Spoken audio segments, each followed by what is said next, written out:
আসসালামু আলাইকুম। আমি মাহদি হাসান, বাংলাদেশ। আমি দিল্লি এয়ারপোর্ট থেকে বলছি। আমার সাথে যেসব ঘটনা হয়েছে এটা আমি বাংলাদেশে এসে প্রেস কনফারেন্স করে হয়তো আমাকে বলতে হবে, বাট আমি জানি না। আমার সাথে অনেকগুলো অকারেন্স হয়েছে এখানে।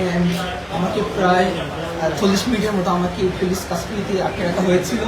আমাকে খুবই বাজে আমার সাথে অ্যাপ্রোচ করা হয়েছে এবং তারা আমাকে জেলে দিতে চেয়েছিল। আই ডোন্ট নো আমি কী করেছি।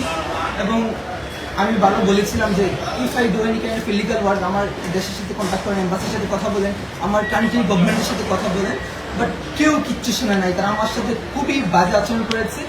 আমার 12:40-এর ফ্লাইট, আমি জানি না ধরতে পারবো কিনা। এখন সাডেনলি আমাকে এখন রিলিজ করা হয়েছে এবং ইমার্জেন্সিতে আমাকে ইমিগ্রেশন দেওয়া হয়েছে। আমার 12:40-এর ফ্লাইট।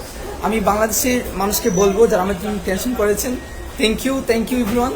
এবং আমি এখন সেফ আছি এবং তাদের সাথে কথা বলেছি এবং এখন তারা আমাকে অ্যাপ্রোচ করতেছেন যে তারা নাকি ভুল মানুষকে ধরেছেন, বাট তারা আমাকে এত বাজে অ্যাপ্রোচ করেছে। Even one of the police, they were abusing me physically, touching me.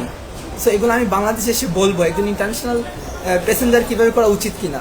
So thank you, I am safe now. এবং তারা আমাকে যে অ্যাপ্রোচ করেছিল যে আমি এসআই সন্তোষকে কিল করেছি, এজন্য আমার মোবাইলকে even as I international passenger তারা কি আমার প্রাইভেসি চেক করতে পারে?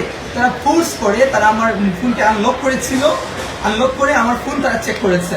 And I will take action after coming to my country, ইনশাআল্লাহ।